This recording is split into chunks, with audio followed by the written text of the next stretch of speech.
Welcome to Haunted Syntax, the channel where we explore mysteries, dark histories, and the legends that continue to haunt our world.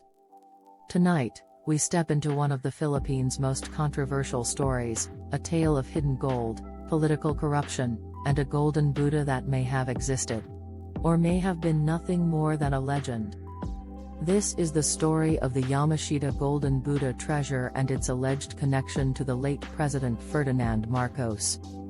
Before we dive in, make sure to subscribe to Haunted Syntax so you never miss the stories that governments, power, and time have tried to bury. The legend of General Yamashita. At the end of World War II, Japan's empire was collapsing. General Tomoyuki Yamashita, known as the Tiger of Malaya, had a reputation as a fierce commander. As Allied forces closed in on the Philippines, it was said that Yamashita and his men, along with Japanese collaborators and local allies, looted Asia. From Burma to Malaysia, Singapore to the Philippines, tons of gold, precious stones, and priceless religious artifacts were stolen. According to survivors, this treasure was loaded onto ships, submarines, and trucks, only to be hidden in caves, tunnels, and underground vaults across the Philippines as Japan faced defeat. Why the Philippines? Because it was the last stronghold of the Japanese in Southeast Asia, and its rugged terrain provided perfect hiding places. Among the loot, whispers grew of one particular object, a golden Buddha statue. Not a small trinket, but a life-sized statue, weighing nearly a ton, supposedly inlaid with diamonds and jewels. But after Japan's surrender, Yamashita was captured, tried for war crimes, and executed. He never revealed the treasure's location. Rogelio Roxas and the Golden Buddha. Fast forward to 1971. A Filipino locksmith and treasure hunter named Rogelio Roxas announced that he had found part of Yamashita's treasure. Roxas claimed he had followed clues from an old Japanese soldier, discovering a hidden tunnel system in Baguio City. Inside, he said, he found human remains, Japanese soldiers who had likely been buried alive to protect the site, and alongside them, a chamber filled with boxes of gold bars. But the centerpiece was shocking, a solid golden Buddha statue. Heavy, massive, and gleaming. Roxas described it as nearly 5 feet tall and weighing almost a metric ton. When he tried to move it, the Buddha was too heavy, and its head even came loose, revealing it was solid gold inside. Roxas believed he had uncovered the greatest treasure in Philippine history. But instead of fame and fortune, this discovery would lead to his downfall. Marcos and the seizure of the treasure. At the time, the Philippines was under the iron rule of Ferdinand Marcos, who declared martial law a year later. Roxas' discovery could not have stayed secret for long. According to his sworn testimony years later, Marcos' men soon arrived at his home. He said armed soldiers confiscated the golden Buddha and several crates of gold bars. Roxas himself was arrested, beaten, and detained. He alleged that Marcos ordered the seizure personally, adding the treasure to his growing wealth. The golden Buddha disappeared. Some say it was melted down. Others claim it was displayed briefly in Malacanang Palace before being hidden abroad. Roxas' story was dismissed by Marcos supporters as fabrication. But the Marcos family's unexplained billions, hidden in Swiss bank accounts, properties, and art collections, fueled suspicions. Was Yamashita's treasure the true source of Marcos' secret fortune? Marcos' hidden wealth. Even before the treasure scandal, questions swirled about Marcos' vast wealth. Officially, his salary as president was modest, yet the family lived extravagantly. By the time Marcos was overthrown in 1986, the Presidential Commission on Good Government estimated that he and his wife Imelda had stolen between $5 billion to $10 billion. Much of it was traced to foreign bank accounts and luxury assets. Could the Yamashita treasure have been the source?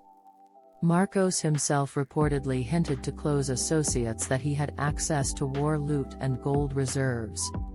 Others suggested he used the treasure to secure political alliances and fund secret projects. But like the Buddha itself, much of the truth remained buried. The Hawaii legal battle. After Marcos fled into exile in Hawaii, Roxas' estate filed a lawsuit against him in 1988. In a U.S. court, witnesses testified that Marcos had indeed seized the Golden Buddha and other treasures. In 1996, a Hawaiian jury found Marcos liable and awarded Roxas' estate damages, initially over $22 billion, later adjusted to a smaller but still enormous sum. The court recognized Roxas' claim as credible, though it could not prove the full scope of the treasure. Tragically, Roxas never lived to see justice. He died in 1993 under mysterious circumstances. Some suspect foul play, others believe it was illness. But the case cemented the legend, a Filipino treasure hunter who stumbled upon a fortune, only to be crushed by the weight of power. The mystery of the Golden Buddha. Skeptics argue that Roxas exaggerated or fabricated parts of his story. Some claim the Buddha was not solid gold, but bronze plated with gold. Others say no credible evidence proves the existence of Yamashita's treasure at all.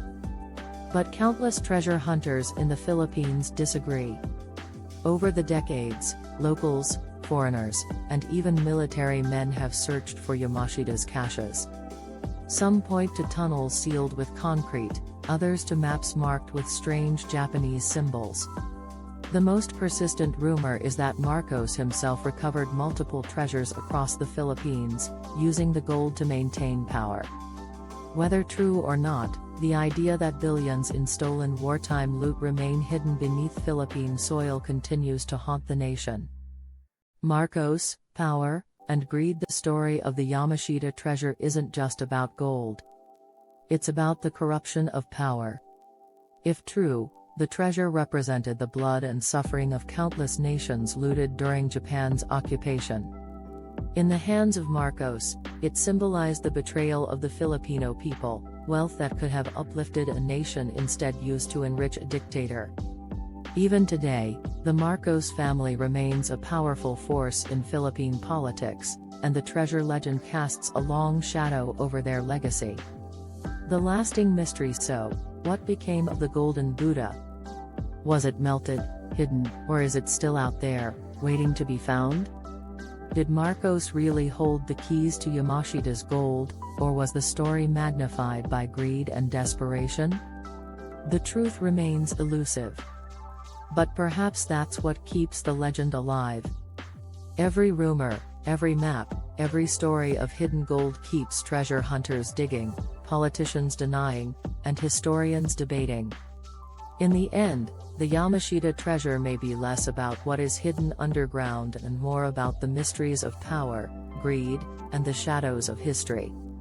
Outro. Thank you for joining Haunted Syntax tonight as we uncovered the legend of the Yamashita Golden Buddha treasure and its ties to Ferdinand Marcos. Was it real, or was it myth? Was the Golden Buddha truly found, or was it stolen away into secrecy? Perhaps we may never know. If you enjoyed this journey into one of history's greatest controversies, don't forget to subscribe to Haunted Syntax for more stories of dark history, hidden truths, and the mysteries that refuse to die. Because sometimes, the past is never buried.